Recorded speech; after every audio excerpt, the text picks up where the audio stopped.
Interdiction de voyager. La CEDEAO publie la liste de ceux qui sont concernés. La communauté des États de l'Afrique de l'Ouest, CEDEAO, a publié la liste des membres du gouvernement de la transition guinéenne concernés par ces sanctions. La note signée par le président en exercice de l'organisation, Umaru Sissoco Embalo, précise que la suspension de la Guinée de toutes les instances décisionnelles de la CEDEAO reste maintenue jusqu'au retour à l'ordre constitutionnel. Le document signé en date de 18 février dernier indique que des sanctions individuelles ciblées sont imposées à l'encontre des membres du gouvernement et des hauts fonctionnaires à titre d'interdiction de voyager. Le président de la transition, le colonel Mamadi Doumbouya, est en tête de liste.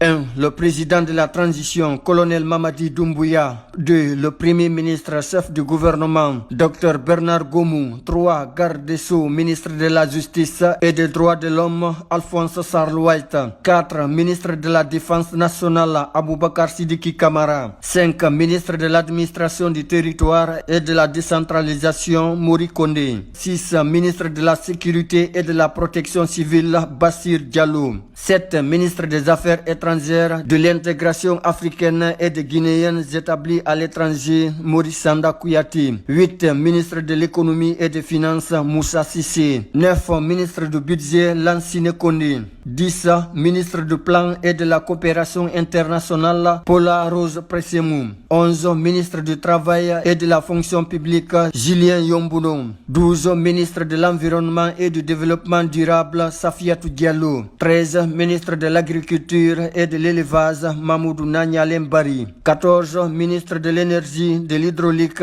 et des hydrocarbures, Ali Sédou Bassouma. 15. Ministre des mines et de la géologie, Moussa Magashouba. 16. Ministre des infrastructures et des travaux publics, Elas Gandobari. 17. Ministre des transports, Félix Lama. 18. Ministre des postes, des télécommunications et de l'économie numérique, Ousmane Gawal Diallo. 19. Le ministre de l'urbanisme, de l'habitat et de l'aménagement du territoire, colonel Ibrahim Assori Bangoura. 20. Ministre de la pêche et de l'économie maritime, Charlotte Daffé. 21. Ministre du commerce, de l'industrie et des petites et moyennes entreprises, Lupo Lama. Enfin 22. Ministre de l'enseignement supérieur, de la recherche scientifique et de l'innovation, Dr Diaka Sidibé. Haray kono nanirɗon non vidéo partageons mo au maximum possible. Haray no andirɗon non CEDEAO nasike ko pellet ɓe sanctioni bandiji ɗi lagine. Haray no nanirɗon ɗo ni e Porto Bassirou Diallo en, Mamadi Doumbouya en, Ousmane Gawal en. Ɓe wi si ɓe yawti leydi ndin ɓe tippa e maɓɓe. Haray CEDEAO holli ɗum ko officiel e ley konngol président Oumar Sissoko Embalo. En weltanike pullo dimon Oumar Sissoko Embalo ɓiɗɗo gorko mo wolta fenande. Président Oumar Sissoko Embalo woluno si lagine waɗi hikki si ɓe waɗi birdi o fawa ɓe sanction hawniɗo. Haray ɗum ɓawto kandutuɗon ɗum ko welo moƴƴa woni noon ko anini ɓe Kapale Mohamed 5 o nannoɗo e balɗe Ousmane Gawal no yalta ata wiya no kamɓe probléme ala kamɓe CEDEAO ɓe wi ko ɓuuti holli ko muusi awa CEDEAO waɗali de birde on andi ko sabu honɗum woni ko ɓe fawani ɓe o sanction en fo en taskike en daari Mamadi Doumbouya falaka accutude laamu ngun e hoore jang. Haray noon dernier assise CEDEAO on e Union africaine on kaɓe sakkiti fottude ɗo. Haray ɓe halduno si tawi lagine accitali prisonnier ɓen opposant ɓe ɓen hotali assise national on fuɗɗaki e dialogue national on haray ɓe fawa e gouvernement lagine on nambara hulɓiniɗo awaɗi fuɗɗike. Haray en weltanike CEDEAO ɓawta ko ɓe yewti ko ɓe waɗi.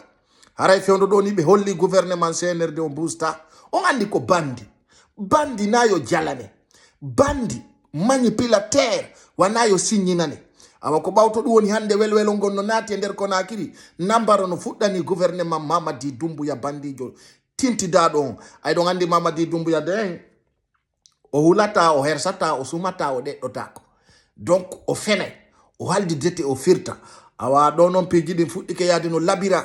Haray CEDEAO ngandintini sanctioni hande kadi ko formellement interdit jusqu'à nouvel ordre gouvernement lagine o yaltata e ley ndin. Haray ɗum ko welo moƴƴo wonani en.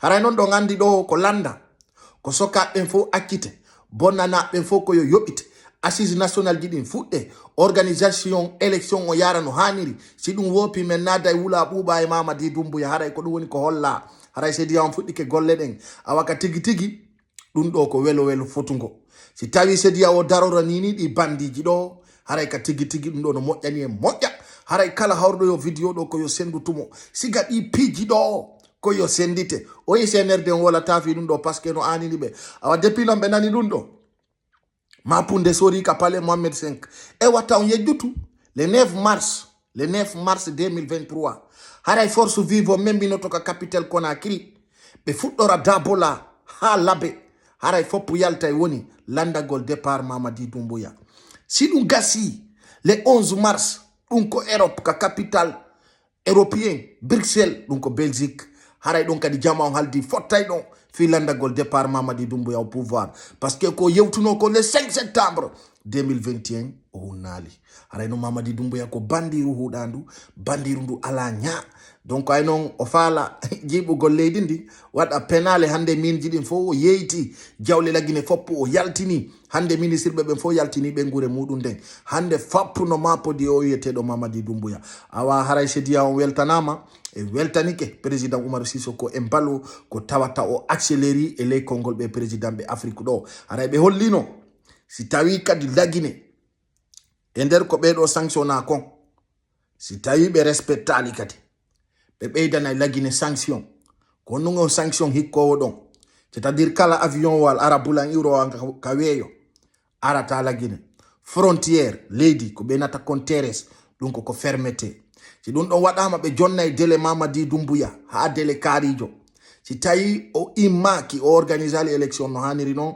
haray ko wiyete ko force africaine c'est à dire militaire ɓe africain ɓe ɓen ko ɓen yahoyta ittugol Mamadi Doumbouya ala immédiat no ɓe ittirno noon Yaya Jammeh e nder Gambia haray ɗum ko teddugal mon hittugal e moɗon haray Paykul Sare no andintiniri on noon info ji hawjuɗi ɗin fof mi montanayo mi posta fita on waɗu jiɓi liɓi sabuna buy heɗoto ɗum ɗo jentito kadi naɓana yimɓe mum ɓen ka plateforme uji e ka groupe uji koko laaɓi poy haray fof no weltana piiji labaɗ ɗin fuɗɗike ka Sare meɗen Paykul Sare ka tigi tigi wana ka birde fewno ɗo ni noon ka nder palais Mohamed V no wonda kono laaɓodiraka mo kala no monanimo joɗodi sabuna jiiɓike nani piiji ɗin fuɗɗike jiiɓade ka palais Mohamed V donc hunde labande fotunde mais weltanike CEDEAO big up puutineɓe sofinen CNRD meɗen wonani ɓeeɓi babbi